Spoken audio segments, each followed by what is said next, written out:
туда, это люди, которые становятся нашими послами. Я хочу, чтобы вы не из телевизоров, а чтобы вы своими глазами, руками, ногами почувствовали эту святую. Чтобы каждый из вас сделал хадж не только в Мекку, чтобы вы сделали хадж в вашу святыню в Аляксу. Это то, чего нет ни в какой другой стране, которую я перечислил, где мы можем с вами совместить святое, культурное и самое главное, защита человеческого здоровья и своей жизни. Вот уже на первой минуте лекции я хочу пригласить каждого из вас. Но каждая наша акция заканчивается тем, что один врач, это после первого визита, в обязательном порядке, один врач, и это решение будет за вашей стороной. Мне неудобно, что вы стоите. Я прошу вас, а вашего руководства, буквально с первого дня, как мы возвращаемся в Израиль, в воскресенье мы уже на работе у себя в Израиле, прилетит к нам на квалификацию по той специальности, по которой будет ваше решение выбрано. Этот врач, начиная от билета на самолет, всей абсолютно программы, которая связана с обеспечением литературы, обеспечением заведующего отделения, доступу ко всем обследованиям, ко всем диагностическим и лечебным процедурам по закону и решению Минздрава Израиля. Этот человек должен быть не меньше 5 лет специальности, он пройдет ту квалификацию, которую вы почтете нужным. В течение этого месяца человек увидит все то, что происходит в Израиле, происходит в мире, сдаст экзамен и получит диплом международной квалификации.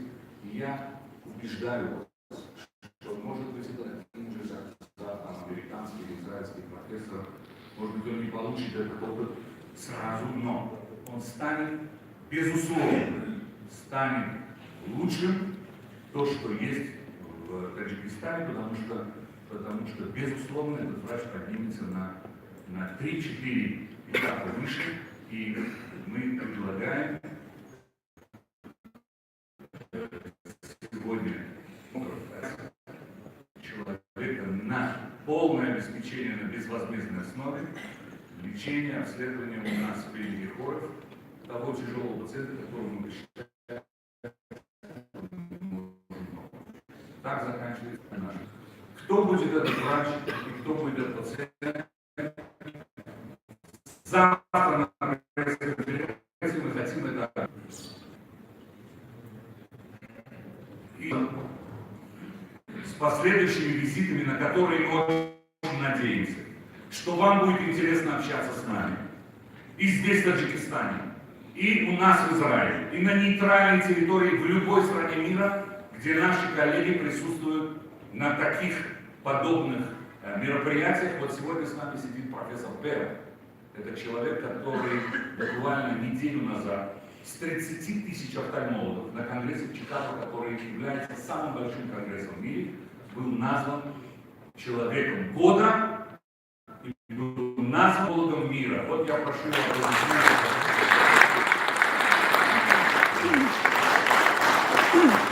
Ничего в мире нету, если здесь сидит хоть один офтальмолог, он знает, что такое איך זה נקרא השם של הכנס, הכינוס שקיבל אותך בארצות הברית? Это конгресс, который проводит Американская академия офтальмологии, и они устанавливают каждый год человека года. Этот человек сегодня с большим удовольствием сидит рядом с вами и хочет поделиться с вами всем тем, что он знает и умеет.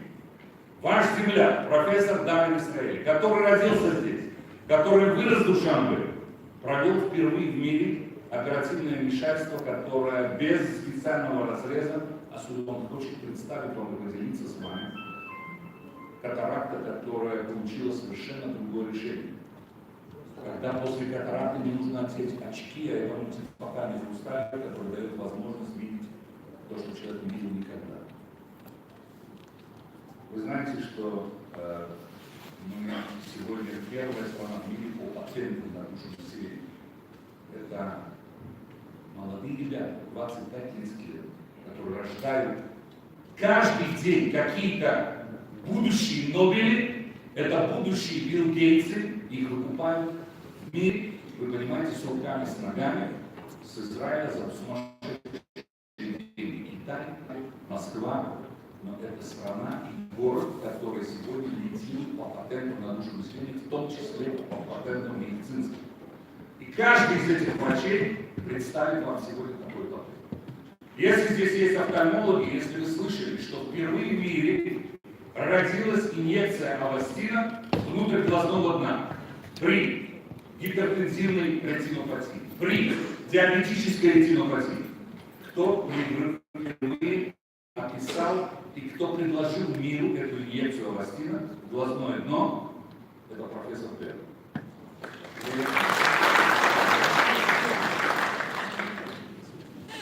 Но если, вы знаете, люди, которые видят медальное качество жизни, то я хотел бы перевести сейчас вас к проектам, которые защитят ваши жизни. И в первую очередь я обращаюсь еще раз к вам, коллеги. Я прошу, чтобы мы сегодня отнеслись к этой встрече не как к театральному представлению, получили какой-то интерес, услышали какую-то информацию. Не забудьте об этом завтра ради ваших детей. Вы знаете, сколько пороков детей мы увидели вчера? Мы давным-давно в Израиле не видим этих пороков, потому что есть проект защиты нации. Каждый человек на 3 месяца, на 9-й месяц беременности проходят специальные скрининги внутриутробные, которые не пропускают пороков. Вы понимаете, практически нет рождаемости ДЦП. Мы увидели вчера сотню ДЦП. Это только полдня работы. Это видно уже на 3-м месяце, когда мы практически не имеем информации о мозге. И поэтому мы приводим беременных женщин на 2-й скрининг, приводим на 3-й скрининг. Мы делаем генетические исследования из околоплодных вод.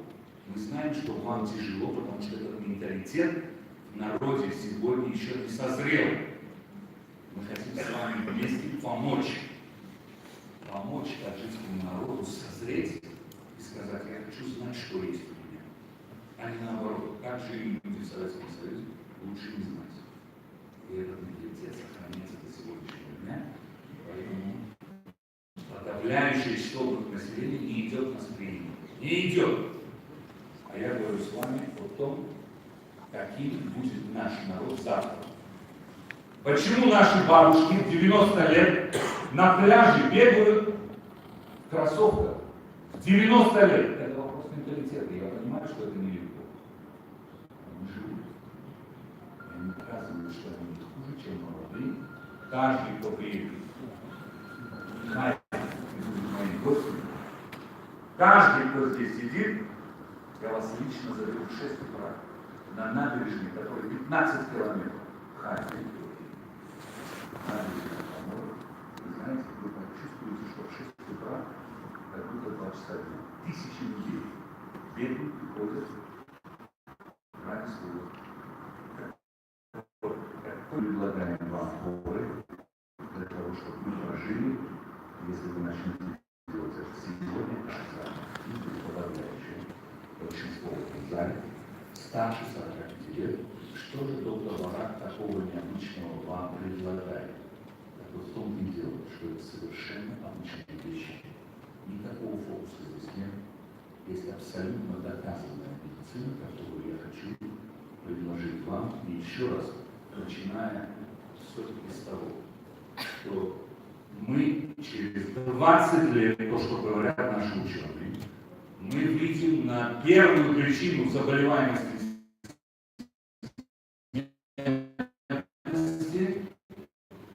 эту причину я хочу сегодня, к чему мы идем и каким хотим построить в Таджикистане национальный проект нации. И это можно сделать только с помощью скрининга, потому что у государства, ни у Таджикистана, ни у Израиля, ни у Америки не хватает денег для того, чтобы лечить последствия. Последствия, и многие сегодня технологии лекарства не могут до сегодняшнего дня оплачиваться государством как лечение тех болезней, которые можно предотвратить, вложить 1 миллиард государству, а не 50 миллиардов на лечение и выиграть от этого всем. Но самое главное – получить нормальную, качественную жизнь до 90 лет. Мы с вами говорим сегодня о том, что каждый орган имеет свой скрининг. Но где эти скрининги и как их сделать? Это второй вопрос. Мы сегодня приехали с предложением государства Таджикистана построить такой институт, который каждому таджику сделать такой скрининг и защитить свою жизнь и продлить себя на 30 лет больше. Давайте мы начнем с женщин. Самая частая причина онкологической смертности среди женщин – это рак молочной железы. Вы знаете, что в Израиле уже ушло в прошлое маммография и ультразвук. Мы сегодня вышли на скрининги, которые поднимают волосы дымом. Вы понимаете, это рождение одного теста, который является анализом крови, который за 2 года до начала презентации на МРТ молочных желез в крови у женщины с раком молочной железы циркулируют антитела, которые заставят нас делать МРТ, иной тест функциональный, нет такого антитела, мы имеем возможность эту женщину взять под фокус линзу. Кто слышал об этом тесте, скажите мне. Есть такой человек? Ну вот, браво. Значит, это компания Тева. Доктор, да? Доктор? Мне очень приятно.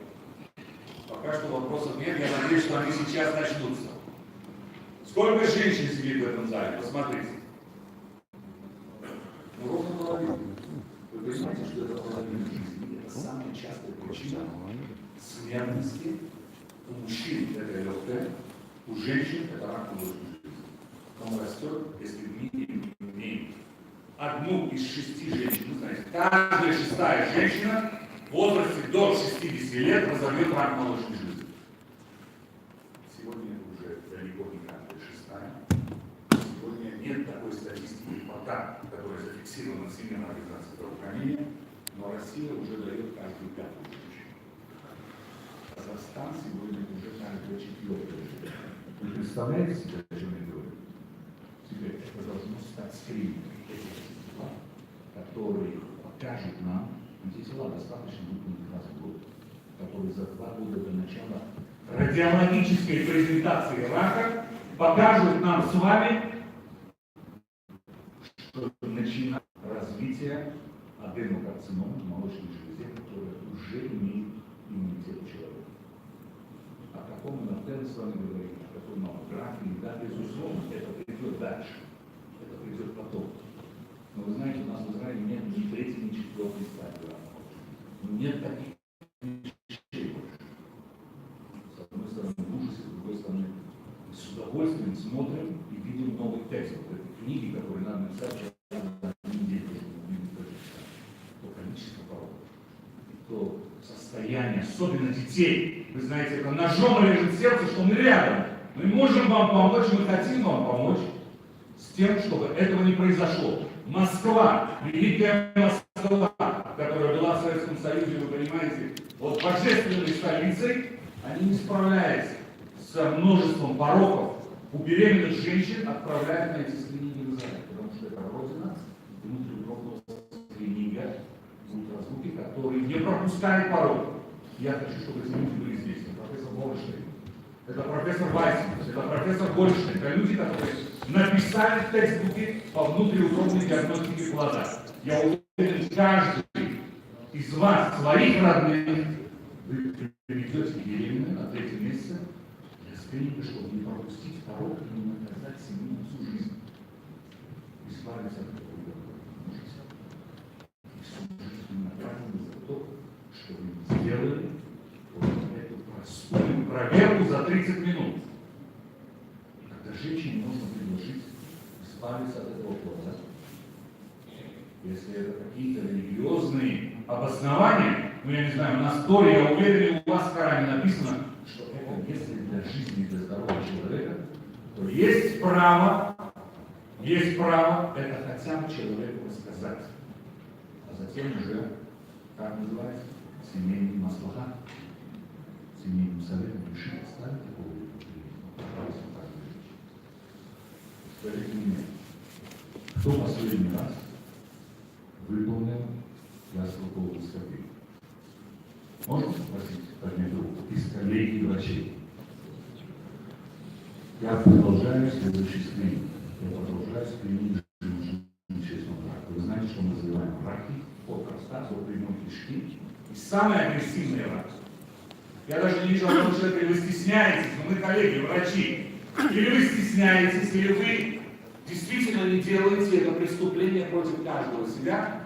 Но я хочу показать вам, что тот участок тонкой кишки, который на гастроколоноскопии мы пропускаем с вами в обычном скрининге, это тонкий кишечник, имеет самый агрессивный рак желудочно-кишечного рака. Метастатический рак желудочной железы, так же как метастатическая меланома, убивает за полгода. Никто не заходит на гастроколоноскопию, ни в одной клинике мира, никто не заходит в тонкий кишечник. Мы оставляем из 11 метров кишки, 5 метров кишки мы оставляем пропущенными. Кто-то со мной не согласен? Доктора, мы будем общаться или мы будем молчать? Кто-то со мной не согласен, но вы даже и того 5-метрового участка не хотите проверить. У вас есть гастроколоноскопия. Почему? Теперь я скажу вам скрининг медицинского центра. Это должна быть 4-камерная капсула. Про такое вы слышали? Слышали? Есть капсула в Таджикистане?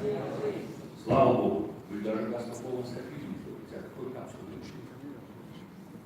Так вот, если капсула может проверить, я очень сильно сомневаюсь, что сюда привезли, и кто-то здесь делает 4-камерный скрининг. 4-камерный скрининг – это тонкокишечная капсула. Есть капсула толстокишечная и есть капсула, которая называется коронная.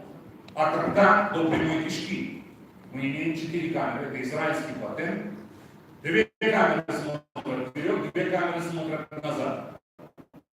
Мы видим на гастроколоноскопии исполин, то этого точно нет в Таджикистане. Это то, что называется рукавная энтероскопия. Слышали о таком? Кто слышал, пожалуйста. Что такое рукавная энтероскопия? 5 метров кишки, путем рукава мы можем вот так на энтероскоп нанизить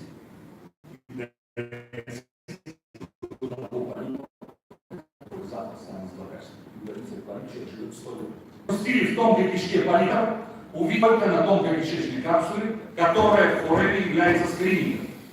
Вы спасли человеку жизнь, дали ему 30 лет жизни. Вы понимаете, о чем я говорю? Что сегодня, если мы сейчас возьмем статистику, в Таджикистане это 2-й рак у мужчин.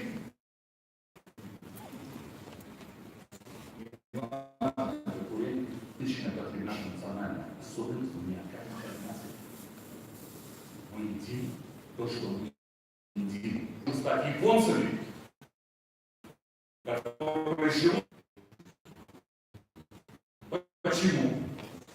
Там много факторов. Националистическое питание,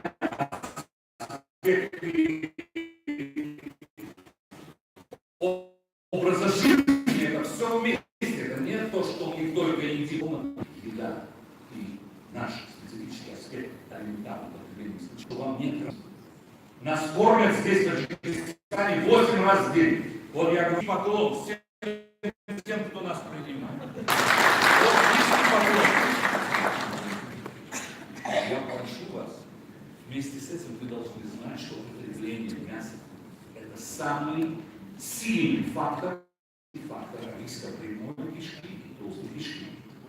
В том числе и тонкой кишки, которую не видит никто.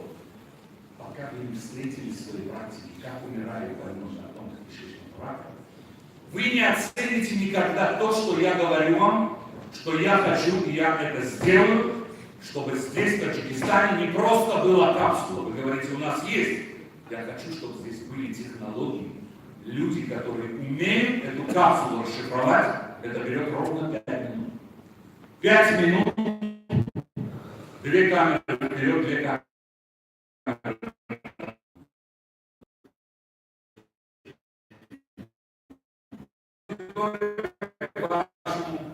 Распоряжение, мы здесь ради вас. Мы здесь не для того, чтобы мы здесь общаться с вами. И так будет всегда. Кто хочет общаться с нами, мы хотим общаться с вами. Идем дальше. Пока. Что лечение метастазов миеломы сегодня берет приблизительно $50 000 в месяц. Метастатическая меланома убила буквально месяц назад министра оборонной промышленности Азербайджана. Метастатическая подарила этому человеку 11 лет жизни.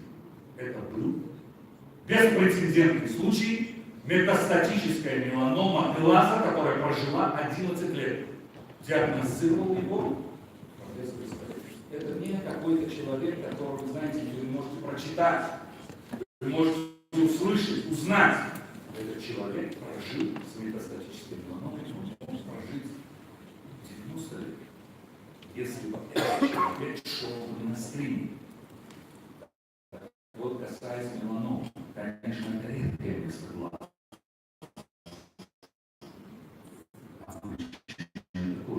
Скажите, кто из вас дерматолог? В Пакистане врач-дерматолог, который смотрит дерматоскоп.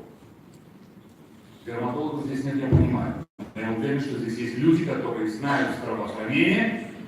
Если вы научите одного человека, у него будет стоять очередь, вот Душанбе Духарев, чтобы каждый нервус, главный дерматолог здравого края, профессор Замет, 3 месяца назад спасал мне жизнь, удалив диспластический нервус.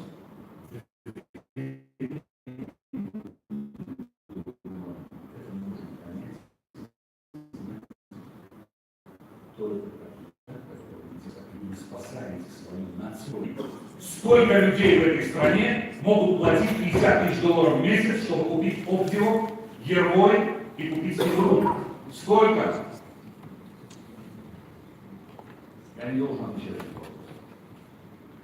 Но эта программа, даже когда врач еще не умеет отличить глазом с помощью вот такого аппарата, который, знаете, выглядит как телефон. Вот такой аппарат. Это дерматоскоп. У этого дерматоскопа увеличение 150 000 раз. Все, что не увидит врач своими глазами, или увидит и не поймет, специальная программа, которая разработана в медицинском центре Корек, это передает каждую находку на компьютер в течение компьютер отвечает. И чтобы вы также море, чтобы загорать. Один загар через 25 лет возвращается меланомой. Один раз ваш ребенок сгорел на солнце, это обратимо меланомой. Вы знаете об этом? Один загар. Зачем вы себя убиваете?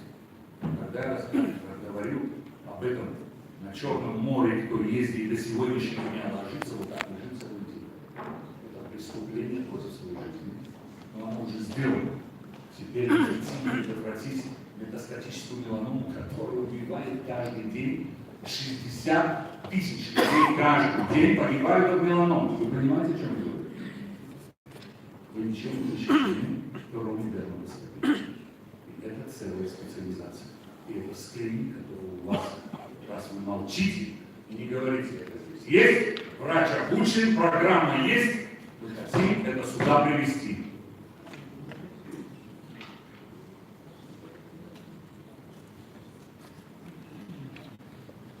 Несмотря на то, что так же как в Узбекистане, в Таджикистане, в Казахстане, население, которое по религиозным аспектам не пьет, все равно есть в этой стране огромное количество людей, которые употребляют небольшие количества алкоголя.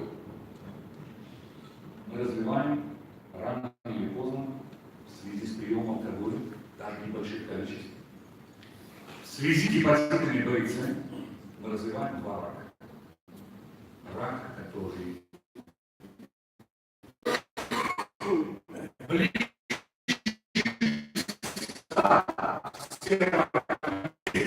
состояние операбельности, то так регуляция, как выпрыг, это единственное, что спасет человека от рака.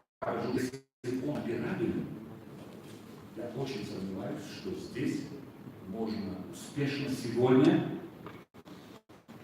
совершить, то этого человека ждет миллион осложнений. Потому что вызывание в Америке катастрофически тяжелая операция. Зачем дойти до рака поджелудочной жизни, рака печени, когда мы уже не в состоянии человеку помочь как спасение жизни. Это можно продлить жизнь на полгода. Вот все, что эти люди несколько месяцев со всеми великими технологиями. Так давайте возьмем другую технологию. Сколько в Таджикистане есть специалистов, которые выполняют эндоскопик US? Я не услышал. Кто-то сказал? Сколько? Тогда эндоскопический доплер, который в конце гастроскопа имеет вот такой датчик, и сегодня Израиль не дает это как скрининг. Это не принято как скрининг, но это единственная мера, когда вы можете увидеть опухоль 2-3 мм в поджелудочной железе и в печени. Это позволяет нам прооперировать человека и дать ему жизнь. Есть человек, который выполняет эндоскопик US. Это не только врач, это не только опыт.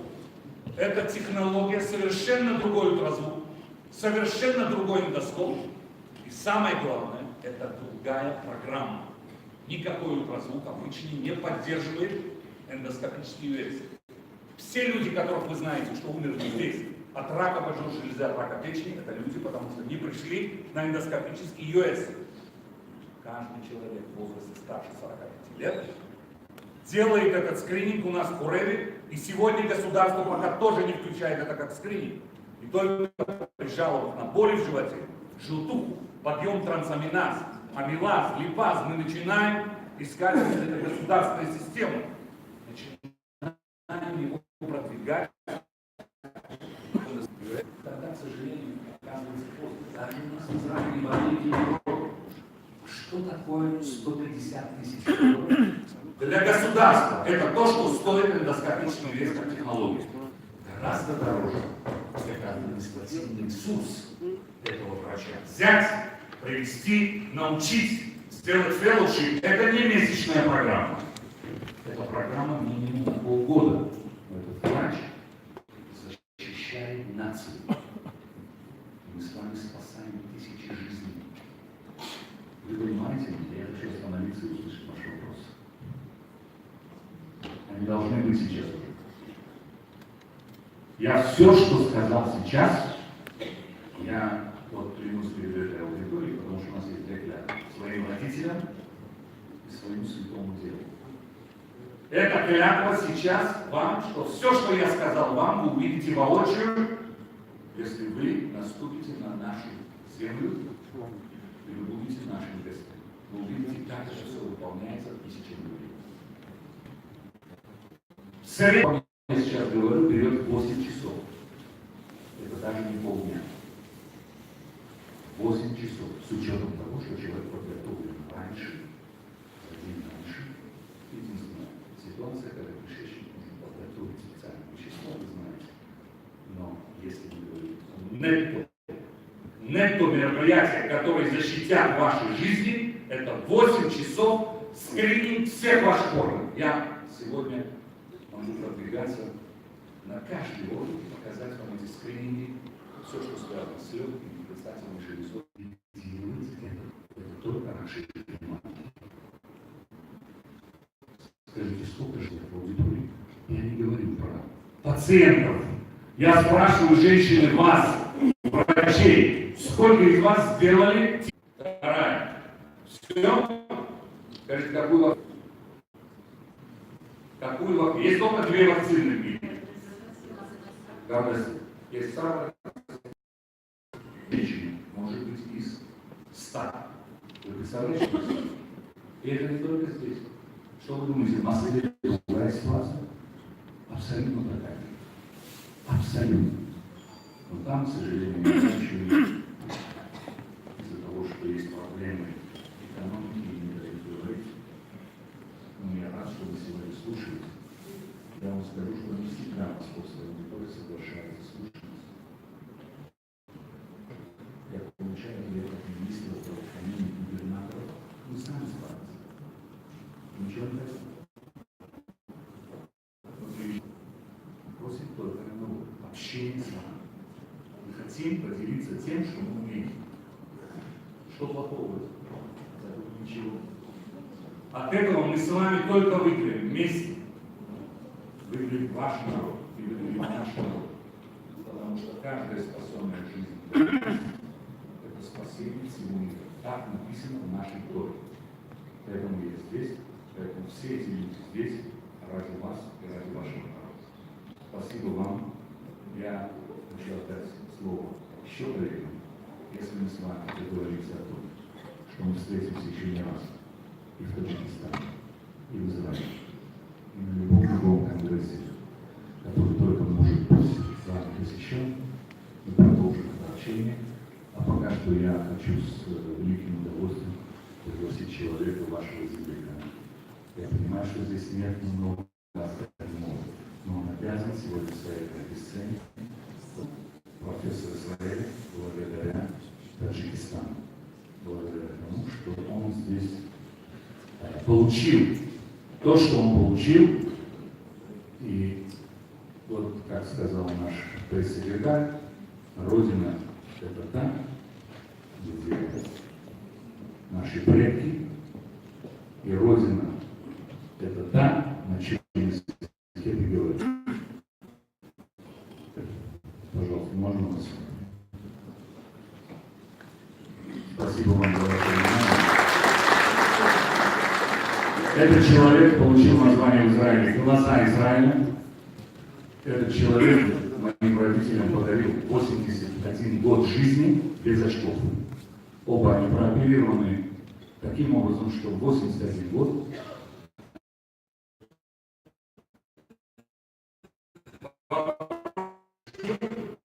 чтобы с вами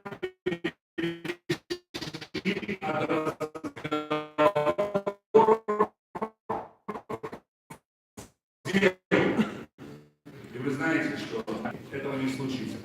Если вы хотите иметь все то, что имеете, оно будет у вас, потому что вы достойный народ, красивая нация, и мы на Святой Земле вместе с вами. Спасибо вам. Пушку модель Израиля.